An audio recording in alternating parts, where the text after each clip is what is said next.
If your grandfather died after 84, you can be quite sure that he is not coming back. He may not attain to mukti, but he is not coming back, he is into various stages.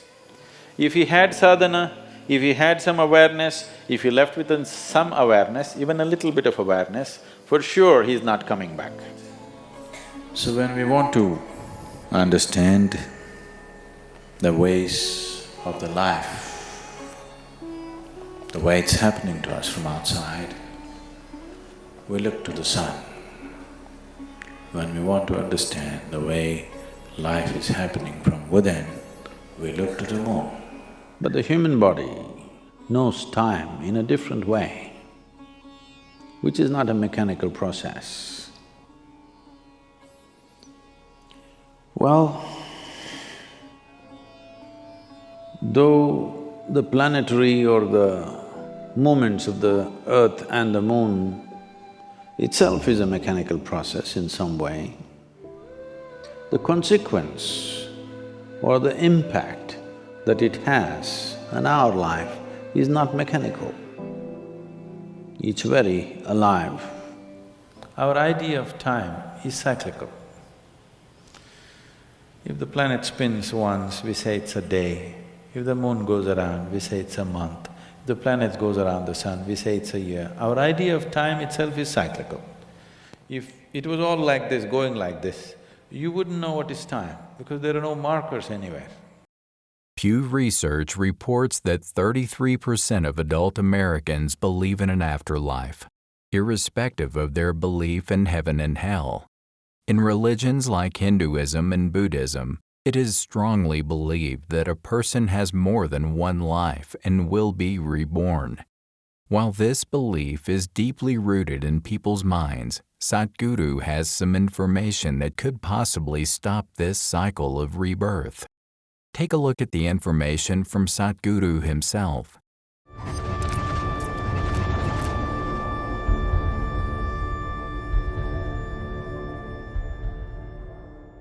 The main source of energy for this planet is the sun.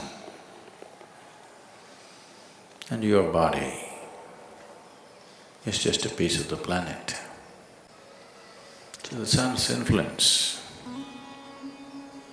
upon everything that is in the world is big, very big.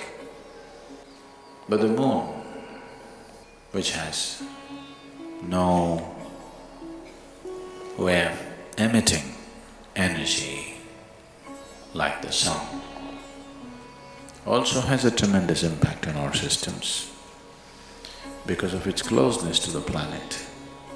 So when we want to understand the ways of the life, the way it's happening to us from outside, we look to the sun. When we want to understand the way life is happening from within, we look to the moon. So influence of the moon upon our systems is undeniable.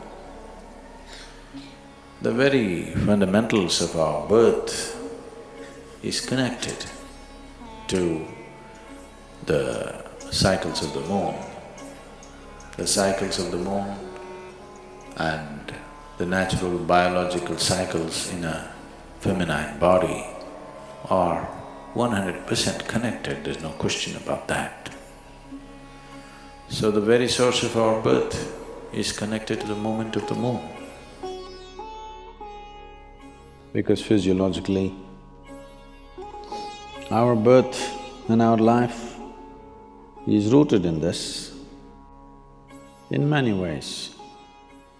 I would say generally, not always, generally, women are far more existential because their body speaks the language of the moon. Only because our mothers' bodies were in sync with the cycles of the moon, we are born here, isn't it? So we are a product of cycles. Our idea of time is cyclical. If the planet spins once, we say it's a day. If the moon goes around, we say it's a month. If the planets goes around the sun, we say it's a year. Our idea of time itself is cyclical. If it was all like this, going like this, you wouldn't know what is time because there are no markers anywhere. If the planet was just going straight somewhere, would you know what is time? Only because it's in cycles, you're able to decipher as to what is time. You're able to measure a certain length of time. And your life is a certain amount of time, and it is going in cycles because it's a product of this.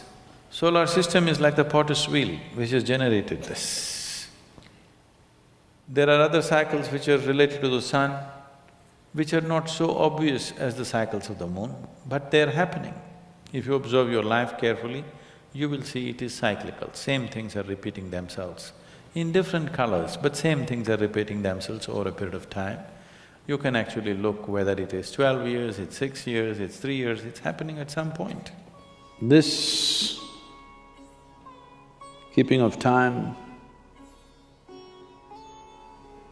we should not misunderstand keeping of time with clocks and watches.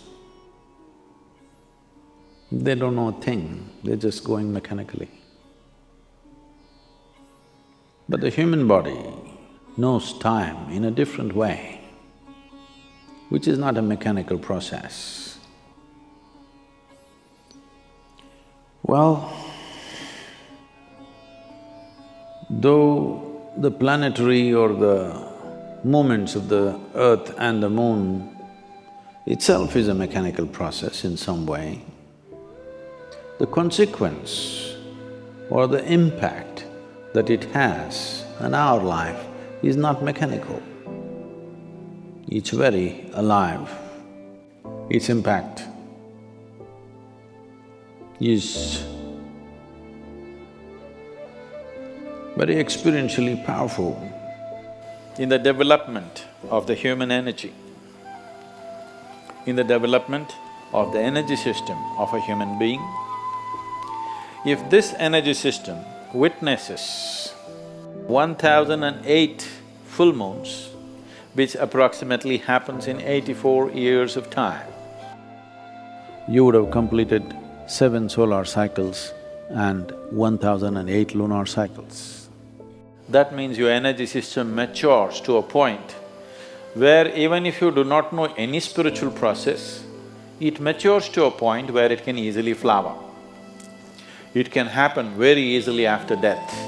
If your grandfather died after 84, you can be quite sure that he is not coming back. He may not attain to mukti, but he is not coming back, he is into various stages. If he had sadhana, if he had some awareness, if he left with some awareness, even a little bit of awareness, for sure he is not coming back. If you just manage to live to complete 7 solar cycles and 1008 lunar cycles, then you can break a certain bond with the earth.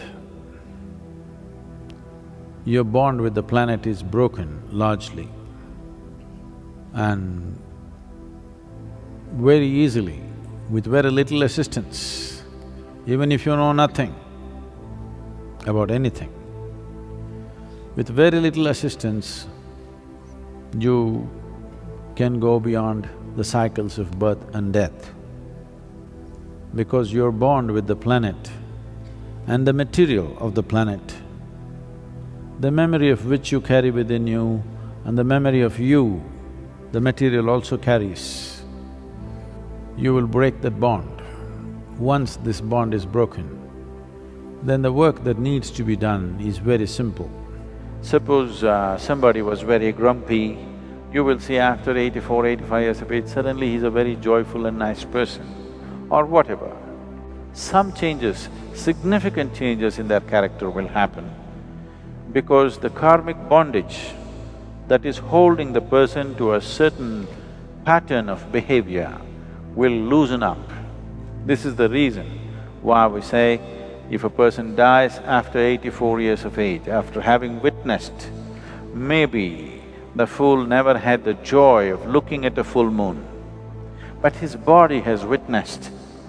Maybe his eyes have not, but his physical form has witnessed 1008 moons, means his karmic structure will become loose. Once it's become loose, he cannot find another body immediately. No womb will accept him. That means he'll hang around and we can very easily settle him, just like that. He need not go through another process. Even if he lived an absolutely ignorant life, this is the significance of long life. People always blessed, may you have a long life, not necessarily because you're having fun. Even if it's miserable, have a long life so that we will be rid of you for good. Because once your karmic structure loosens, finding another womb becomes difficult, not impossible, but difficult. So that is a time there will be somebody who'll be blasting out these things somewhere, wherever. Even if they don't know any spiritual dimension in their life. So, if you are no good for anything, at least live long enough. Don't do it around me. If you're miserable, do your misery somewhere and come at 84. We would like to live with joyous people. At 84, you're welcome. This is how a close relationship has been formed between the many cycles in the universe and the human body. If you strongly believe in rebirth, then 84 is the number you should be aware of. If you are new to our channel, here's a video that might interest you. And tell us what you would like to know more about in the comments section. Don't forget to hit that like button on your way to the next video. Thank you for watching and subscribe to our channel for more. See you in another path-breaking video.